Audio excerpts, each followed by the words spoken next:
Pendant de nombreuses années, Karuna s'est développée grâce à l'engagement des bénévoles. Aujourd'hui encore, même s'il y a des salariés, les bénévoles ont un rôle essentiel. Donc ça nous tenait à cœur de faire ce portrait avec toi. Est-ce que tu pourrais te présenter en quelques mots ?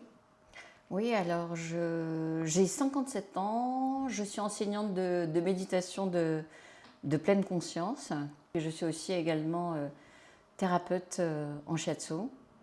Et au-delà de ça, je suis quelqu'un d'assez dynamique et sportive et à la fois j'aime être dans la contemplation.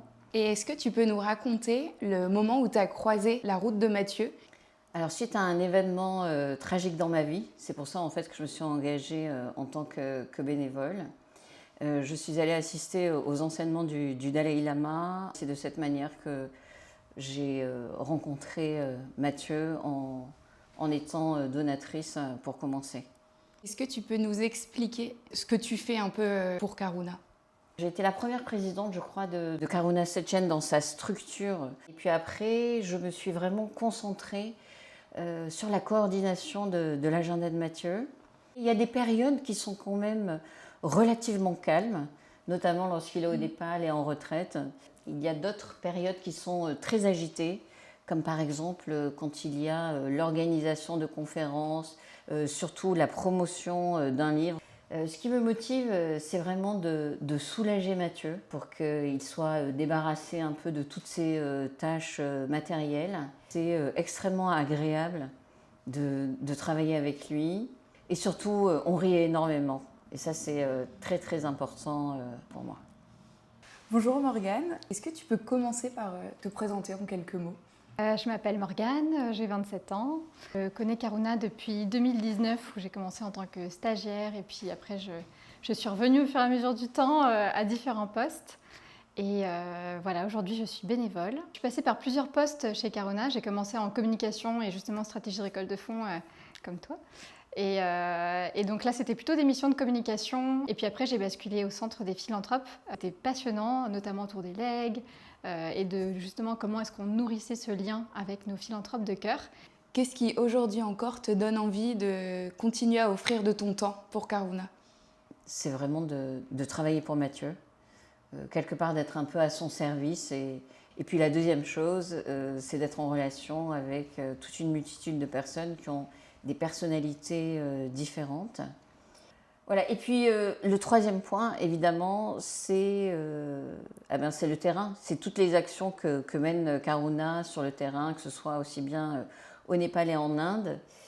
Au début, c'était l'équipe. Et puis après, pourquoi je suis restée, c'est devenu beaucoup plus justement la conviction des missions de Karuna, de ce qu'on faisait sur le terrain. Et avec toujours cette idée aussi de mettre les communautés au cœur de toutes les actions. Est-ce qu'il y a un moment marquant que tu as envie de nous partager aujourd'hui ?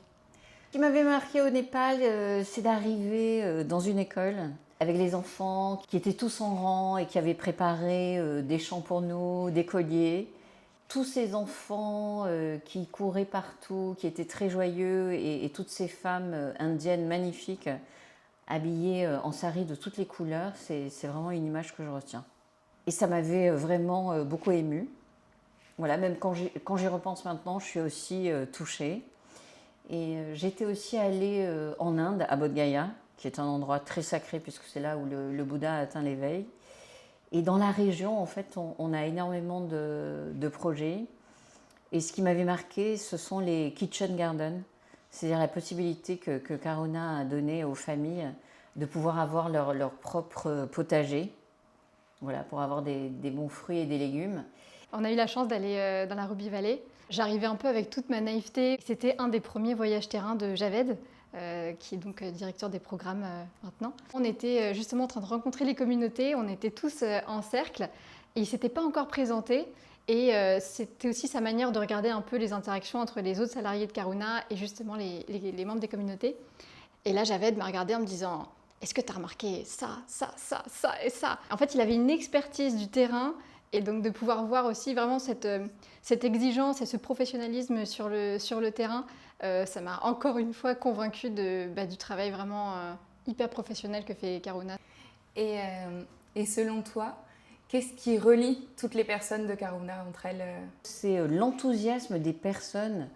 Voilà, c'est pas une organisation comme les autres parce que eh bien, il y a une personne très charismatique en fait qui a fondé cette association.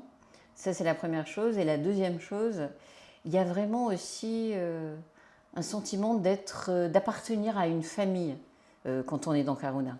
La réponse est peut-être un peu évidente, mais c'est Mathieu. De par son charisme, tout ce qu'il donne à la société sur tellement de plans différents, et puis les valeurs qu'il incarne depuis toujours. Karuna, mine de rien, on parle souvent comme d'un organisme vivant, et c'est vrai que pour avoir été là depuis 6 ans, je vois énormément de choses qui évoluent. Pour autant, justement des personnes qui restent là depuis hyper longtemps, parce que justement, elles ont un lien de cœur énorme aussi avec l'association. Mathieu Ricard incarne aussi justement toutes ces valeurs profondes au fil du temps. Est-ce que tu peux nous donner une définition personnelle de ce qu'est pour toi le bénévolat? Alors c'est vrai qu'il y a un côté où on donne de son temps, de son énergie, sans rien attendre derrière, mais en fait on reçoit tellement, c'est tellement riche d'un point de vue humain, ne serait-ce que de faire avancer matériellement en fait des projets. On apprend à la fois beaucoup sur soi, on apprend à travailler en groupe. Quels sont selon toi les ingrédients pour qu'un engagement bénévole dure dans le temps? Alors la première chose, je pense que c'est déjà de clarifier notre intention. Pourquoi j'ai envie d'être bénévole? Et puis je crois que la deuxième chose, ce qui compte le plus, c'est quel type de lien j'ai avec les personnes, quel type d'ambiance il y a. Et je me dis que je fais quelque chose d'utile en contribuant de manière indirecte à ce qu'il y ait des bénéficiaires dont la vie soit améliorée. Et je trouve ça magnifique. Intention vraiment bienveillante et aidante de chaque personne qui constitue Karuna. Je sais que c'est vraiment des personnes de confiance qui font le meilleur travail possible sur le terrain. Et je pense que c'est ça qui fait que j'ai toujours aussi envie de m'engager aujourd'hui. Quel serait ton souhait le plus cher pour les années à venir pour Karuna? Je sais que Karuna fait déjà un travail de très grande qualité, donc peut-être juste faire rayonner encore plus nos actions terrain. Qu'on puisse bénéficier à un maximum de personnes, rendre leur vie un peu plus facile, soulager leur souffrance. Merci.